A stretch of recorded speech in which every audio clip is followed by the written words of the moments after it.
Do you want to talk for a few minutes about the press conference? Sure. Yeah.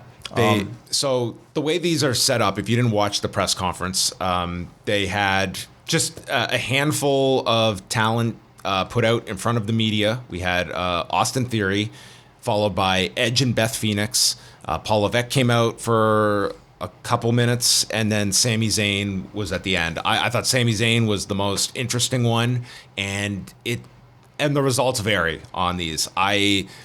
I don't know what I should necessarily go in expecting from these press conferences. For the first one with Austin Theory, listen, I understand why. So let's go through some of the content of the press conference itself too. So as John mentioned, Austin Theory was the first one, and essentially this was very much like a New Japan Pro Wrestling backstage press conference where in this case legitimate media would throw out a question, and depending on the source, like they'd be either kind of very character based questions, or they would be somewhere in the middle. But Austin Theory in this case was going to take any sort of question, and he was going to turn it into a promo, and that's kind of what you saw. For me, I just kind of treat it as like, oh, I'm watching improv. I'm watching a chance to see a guy perform. But I know you as a journalist and several other journalists out there would be offended by your participation in this. It's just and listen, I'm not going to speak for every media source, but it's like I get nothing out of that. It's like there's no value to our listeners for that. There's no value for me personally that I see out of it. Like there's nothing for me to take from that. There's nothing. It's what I take is how good this guy is coming up with an answer on the fly that is related to his character's motivation. And listen, I'm not going to fault someone for approaching this. Like this is like he's treating it like this is practice. This is WWE content, and that's like what it is. And it's like that's not what I'm there for, but it's like it is what it is. Like you're going to approach this differently. I would say that I think there's a far more effective way for yourself to approach this as a Sami Zayn does, as an Edge does, as a Beth Phoenix does. I get the sense they leave it up to the performers. Like I feel like I've seen enough of these, and there's enough variation in guys who are treating these as shoots versus people that are using these as in character things, that I feel like they probably give a good deal of autonomy to the performer to decide, as they do like in the interviews that we did on Nikki Cross. Thursday. But what's and it's going to be a different opinion. You can ask 10 people, what do you prefer? Like to me, I think Nikki Cross speaking as her character, I've no interest in that at all. I found it to be a lot more interesting to hear the performer behind the character discussing it. But some characters, or some performers, I should say, probably just aren't comfortable like talking as themselves. Like they probably aren't used to being in front of a camera speaking as I don't know what Austin Theory's real name is, but like he's probably at this point so used to just speaking as the character Austin Theory. Maybe, I don't know. But yeah, in terms of like our outlet and I guess reporting, this was just, an extension of the show and not really newsworthy whatsoever, except for the challenge, the open challenge, which set up the Edge. Yeah, they set up the match on Monday. Yeah. Edge and Beth, so I feel like there's at least been some discussion about the media's sort of like ability to make noise at these press conferences. Yeah. What do you feel about that? Because Edge came out here and like he was kind of like recognizing the silence and was prompting a reaction, like the way a wrestler would when they walked out to an empty crowd. What, from your perspective, should be different about a press conference? I think that it's.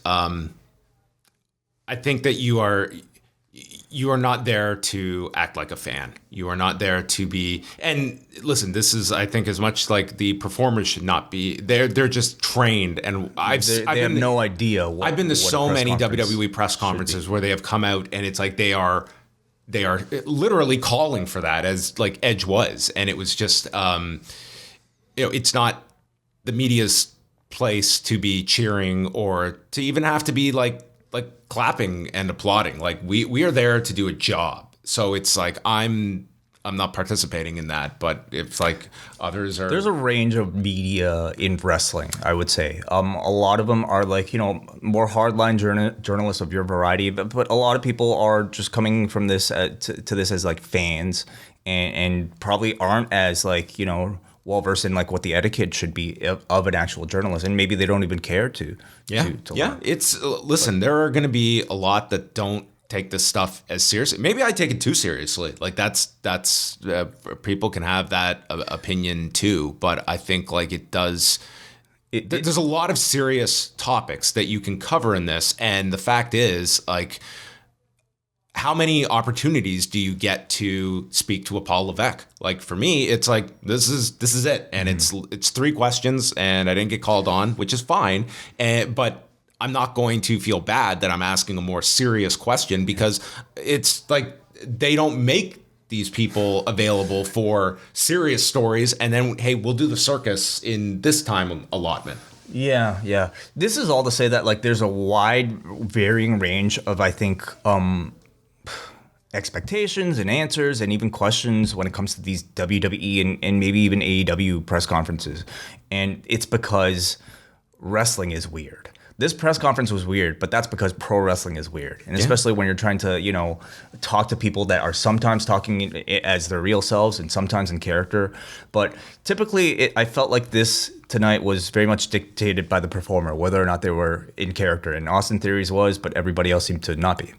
Yeah, I thought you got great answers out of Sami Zayn. Like, and that was just somebody that had just come off this outcome, and you didn't have to parse language. You didn't have to decode. This was someone that obviously he was in the middle of this juggernaut throughout the week in Montreal as being like as close as any pro wrestler in the city could feel as like a mega hometown star as he was this week. He was treated like that, and he knew what was happening going in, and the fact that he felt like this was a deflating moment for this crowd and pretty much conveyed that. And it was almost working it out as he is talking about it to the audience, and the question of, it was almost like he didn't say these words, but it's almost, what more do I need to do? What more could be asked of me for this to register with the people where it counts? Like, if ever you're going to make a change in plans,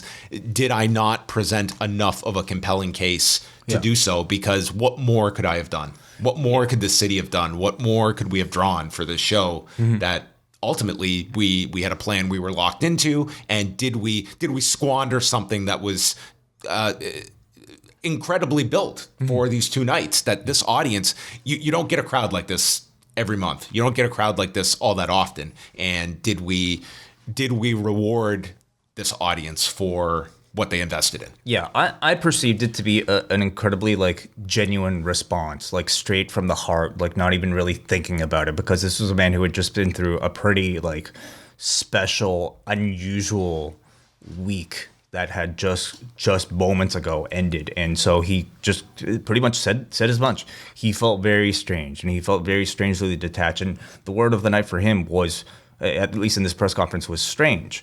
And you can tell, like, I'm sure there was a level of pride, in everything that he had done up until this point. But I think what you saw on his face in this press conference was doubt about whether or not, this was the right decision at the end, for not just his own personal legacy, but just, I think, the business potential, of this entire story.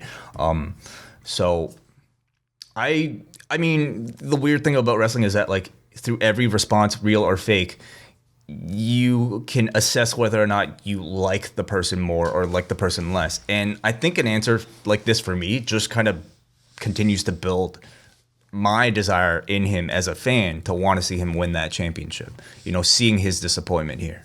Mm-hmm. Yeah, it'll be very interesting if they continue on, like you would assume to see Owens or even Zayn on Monday in Ottawa. Like you would naturally look at that as the follow-up as well, being that you have another day in Canada coming up on Raw as well. He mentioned how, it may be coincidental that GSP with that GSP was here, because he says the vibe of the weekend was very much to him like a GSP fight, which I mean we had all. Which you and me have a unique comparison that we have covered a lot of those fight weeks in Montreal, and I would, we weren't here the whole week like we were for some of those UFC cards, but I totally felt a very similar, like this was the city rallying around their own, and we have seen it in hockey, we have seen it in baseball in this city, we have seen it in professional wrestling going back decades of from your Grand Prix and All Stars and even prior to that, and we have seen it in MMA, and that extended to professional wrestling this week. Yeah. He also mentioned this like one of the turning points of the story for him was August 19th when WWE was here for television, and Roman and Sami were on camera together for the first time, and they immediately saw their chemistry. So, man, even way back then. But yeah, I thought he came across really well, even in like speaking all weekend, all week, I would say. Like any media appearance I've seen of his was very engaging. I think very genuine, and like in a way that it helps that the character he's playing right now is a babyface character that is the underdog, that is unlikely to be chosen for a WrestleMania role. He's actually that guy, and so a lot of his responses, like you even heard tonight, I thought fit very well even in storyline.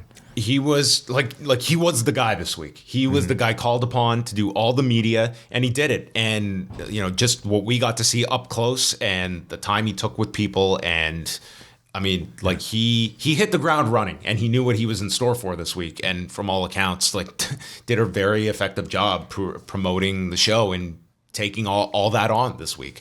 We had Paul Levesque also show up to the presser, and he said tonight was like a mini WrestleMania. He said Montreal was the star of the event. Said they couldn't get enough crowd shots. Largest Montreal gate in history. Numbers that he threw out were 17,271, which probably a little wonder, of course, WWE number, and then 15,000 last night. Even like the legit number was probably right around like 14-ish, which is tremendous. It's tremendous. Started talking about how tonight was, all about legendary wrestlers from Montreal, like Mad Dog Vachon, and going as far as to say the Hart family and Brett, and he got really choked up as he was talking about Pat Patterson.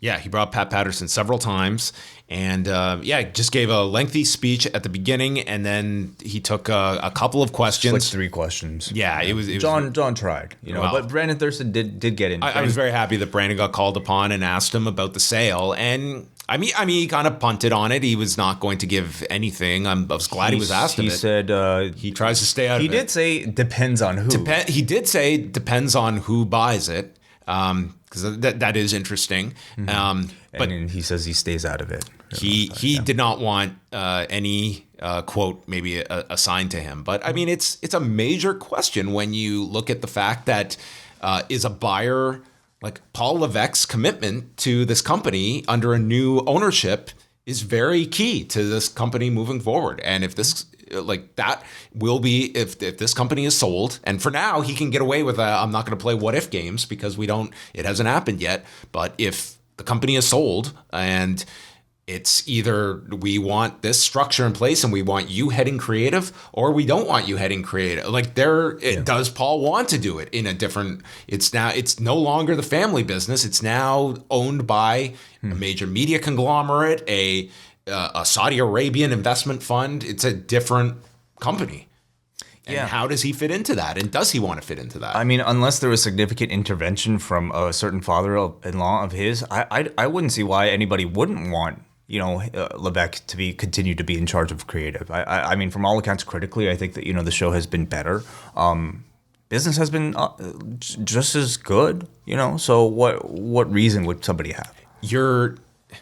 Like you had the Hollywood Reporter story recently, like Vince being a sticking point for some. Like that is, this was definitely in like my like line of questions was, the original the response to Vince McMahon in late December was the board of directors believing now is not the time, that this would not be in the company's best interest for you to come back. And early January, that is flipped, and suddenly you have the board shakeup, and it's a unanimous vote for Vince to return as executive chairman.